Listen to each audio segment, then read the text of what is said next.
নমস্কাৰ hello everyone কি খবৰ সকলো আশা কৰো সকলো ভালে কুশলে আছে আৰু আজি মই অমলানে পুনৰ এটা নতুন ৰেচিপি লৈ আপোনালোকৰ কাষলৈ আহিছো আৰু আজি মই বনাম এটা ডুপ্লিকেট মাংস ৰেচিপি নিশ্চয় বুজি পোৱা নাই ইয়াক কি ডুপ্লিকেট মাংস ৰেচিপি বনাব এক সেকেন্ড ৰব বুজাই আছো ঢেনটেৰেন এইটো হৈছে আজি মোৰ ডুপ্লিকেট মাংসৰ ৰেচিপি কঁঠালৰ সবজি বনাম আজি মই যেহেতু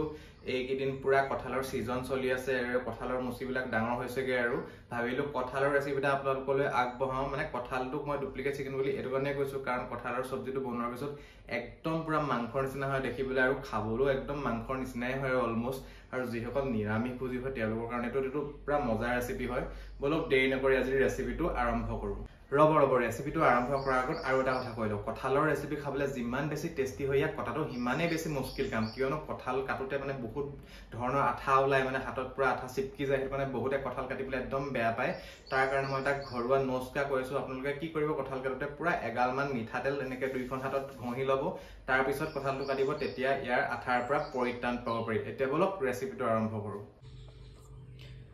এইফালে মই ধুনিয়াকে কাটি ললো এতিয়া কঁঠালখিনি এইটো মাংসৰ সাইজত ধুনিয়াকে এনেকে পিস কৰি লৈছো তাৰ পিছতে এইফালে ধুনিয়াকে পিয়াজ এনেকে সৰুকে কাটি লৈছো মই দুটা পিয়াজ লৈছো আৰু এইফালে বিলাহী লৈছো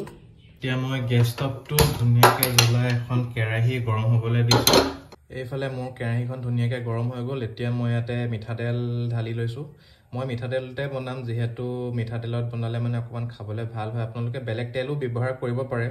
মই তেলটো অকমান বেছিকে দিছো কাৰণ কঁঠালৰ সবজিত অকমান তেলটো বেছিকে দিলেহে খাবলৈ ভাল হয় যেহেতু মাংসৰ নিচিনাকে বনাম গতিকে তেল অকমান বেছিকে দিছো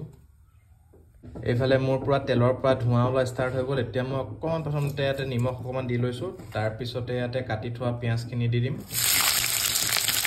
মই দুটা সৰু সাইজৰ পিয়াজ মিহিকে কাটি লৈছো এতিয়া পিয়াজখিনি দিয়াৰ পিছত গেছৰ ফ্লেমটো একদম লো কৰি দিছো তাৰ পিছতে ধুনিয়াকে পিয়াজখিনি অকমান দেৰি ভাজি লম ৰঙচুৱা হোৱালৈকে এইফালে মোৰ ধুনিয়াকে পিয়াজখিনি অকমান ৰঙচুৱা কালাৰ আহিছে এতিয়া মই খুদি থোৱা আদা ৰচুনৰ পেষ্টখিনি দি দিছো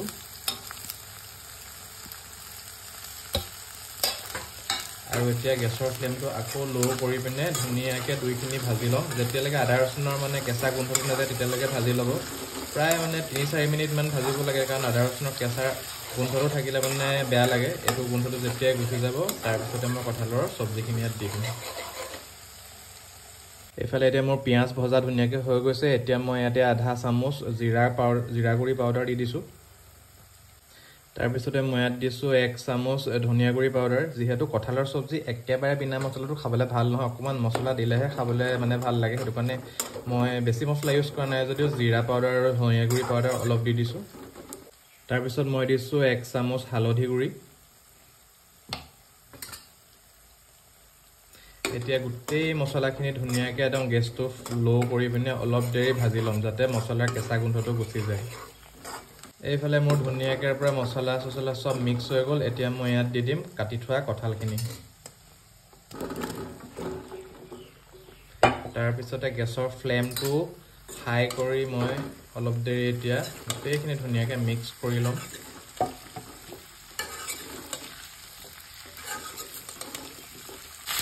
এতিয়া মই ইয়াতে দি দিছো নিমখ কিন্তু মই সদায় হাতেৰে দিওঁ কাৰণ মই চামুচেৰে দিলে মানে একো অনুমান নাপাওঁ সেইটো কাৰণে মই হাতেৰে দিয়ে ভাল পাওঁ আপোনালোকে যদি চামুচেৰে দিয়ে তেন্তে নিজৰ অনুমান মতে দি দিব নিমখটো আৰু এতিয়া গোটেইখিনি আকৌ মই ধুনীয়াকৈ মিক্স কৰি দিম এইফালে মোৰ ধুনীয়াকৈ কঁঠালৰ সবজিখিনি একদম পুৰা মিক্স হৈ গ'ল এতিয়া মই ঢাকনখন লগাই পিনে গেছৰ ফ্লেমটো লো কৰি পিনে 10 মিনিট মানৰ কাৰণে সিজিবলৈ দিম আৰু ইন দা মিন টাইম মই ইটো ষ্টভ জ্বলাই পিনে ইয়াতে বিলাহীকেইটা পুৰি ল'ম ধুনীয়াকৈ মই বিলাহীকেইটা ইয়াতে ধুনীয়াকৈ গেছত পুৰিবলৈ দি দিছোঁ কাৰণ টাইম লাগিব অলপ আপোনালোকে কেঁচা বিলাহীও ব্যৱহাৰ কৰিব পাৰে খালি এনেকৈ পুৰি পিনে দিলে মানে টেষ্টটো বেছি ধুনীয়া আহে গতিকে ট্ৰাই কৰিব যাতে এনেকৈ পুৰি পিনে দিবলৈ এতিয়া এইকেইটা ধুনীয়াকৈ পুৰি থাকক বিলাহীকেইটা ইফালে মোৰ কঁঠালৰ সবজিখিনিও সিজি আছে এফালে মোৰ এইখিনি বিলাহীখিনি পুৰা হৈ গ'ল এতিয়া মই ইয়াতে এইখিনি পেষ্ট বনাই ল'ম আৰু ইয়াৰ লগত কেঁচা জলকীয়াও দি দিছোঁ কিন্তু শুকান জলকীয়া দিলে বেছি ভাল হয় আপোনালোকৰ যদি শুকান জলকীয়া থাকে শুকান জলকীয়া দিব তেতিয়া কালাৰটোও বহুত ধুনীয়া আহে আৰু টেষ্টটো ভাল হয় মোৰ আজি শুকান জলকীয়া নাই গতিকে কেঁচা জলকীয়া সৰহকৈ দি দিছোঁ আৰু এইখিনি এতিয়া মই ধুনীয়াকৈ পেষ্ট কৰি ল'ম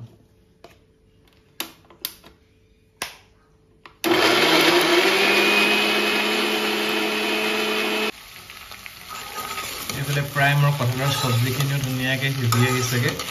এয়া চাওক ধুনীয়াকৈ সিজিছে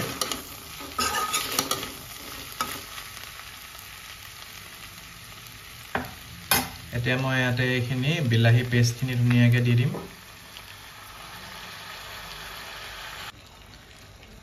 বাকি মিক্সাৰত লাগি থকাখিনি ধুনীয়াকৈ অকণ পানী দি পিনে ইয়াতে দি দিছোঁ যাতে গোটেইখিনি ধুনীয়াকৈ গুচি যায় এতিয়া এইখিনি আকৌ 2-3 মিনিটমান ভাজি ল'ম যাতে বিলাহীখিনি অকণমান ভাজ খাই লয় তাৰপিছতে মই ইয়াতে পানী দি দিম এতিয়া প্ৰায় মোৰ কঁঠালৰ চব্জিখিনি সিজি গৈছে এতিয়া মই ইয়াতে উতলা গৰম পানী দি দিছোঁ যেহেতু কঁঠালৰ চব্জি গ্ৰেভি খাই পিনে বেছি ভাল লাগে এতিয়া ইয়াতে পানীখিনি দি পিনে পুৰা ধুনীয়াকৈ উতলিব দিম আৰু এইফালে ধুনীয়াকৈ উতল আহিছে এতিয়া মই আকৌ অকণমান ঢাকনখন লগাই ধুনীয়াকৈ সিজিব দিম আৰু গেছৰ ফ্লেমটো সিম কৰি দিম এইফালে মোৰ কঁঠালৰ চব্জি অলমোষ্ট সিজি ৰেডি হৈ গৈছে কালাৰটো চাওক বহুত ধুনীয়া আহিছে মই খালি একো ৰেড চিলি ব্যৱহাৰ কৰা নাই আকৌ বিলাহী কালাৰ এইটো আপোনালোকে যদি ৰেড চিলি খাব পাৰে তেন্তে ৰেড চিলি দিব পাৰে তেতিয়া আৰু ধুনীয়া লাগিব কাৰণ মই বেছি জ্বলা নাখাওঁ সেইটো কাৰণে ৰেড চিলি দিয়া নাই এতিয়া লাষ্টত মই অকণমান ইয়াতে জালুকৰ গুড়ি দি দিম জালুকৰ গুড়ি দিলে মানে টেষ্টটো আৰু অকণমান ধুনীয়া হৈ যায় বস এতিয়া গোটেইখিনি আকৌ ধুনীয়াকৈ অকণমান লৰাই দিছোঁ আৰু অলমোষ্ট মোৰ ৰেডিয়ে হৈ গ'ল আৰু এতিয়া মই এইখিনি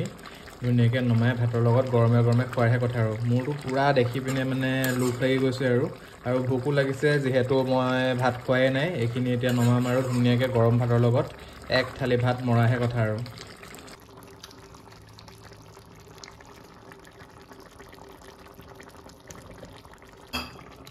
এয়া মোৰ কঁঠালৰ ৰেচিপি পুৰা অলমোষ্ট হৈ গ'ল এতিয়া মই ধুনীয়াকৈ গেছ ষ্টভটো বন্ধ কৰি দিছোঁ আৰু এটা ধুনীয়াকৈ পাত্ৰত মই এতিয়া কাঢ়ি ল'ম তাৰপিছত আৰু গৰম গৰম ভাতৰ লগত খাওঁগৈ আৰু পুৰা দেখিয়ে মোৰ মানে পুৰা ভোক লাগিছে আৰু ৰখিব নোৱাৰোঁ আৰু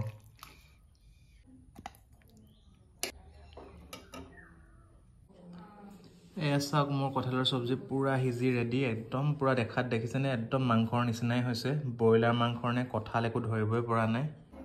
এইফালে মই এতিয়া ধুনীয়াকৈ ভাতৰ লগত উলিয়াই লৈছোঁ গৰম গৰম কঁঠালৰ চব্জি টেষ্ট কৰি চাওঁ মজা হৈছে মজা মজা নকৈছোঁ মানে মাংসই নে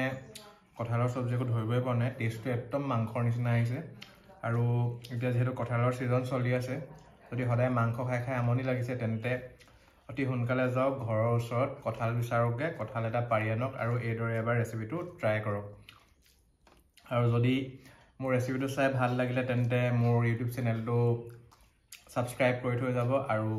যদি ফেচবুকত চাই আছে তেন্তে মোৰ ফেচবুক পেজটো ফ'ল' কৰি দিব তেন্তে আজিলৈ আহিছোঁ নেক্সট অন্য এটা ৰেচিপিৰ সৈতে আকৌ লগ পাম বাই বাই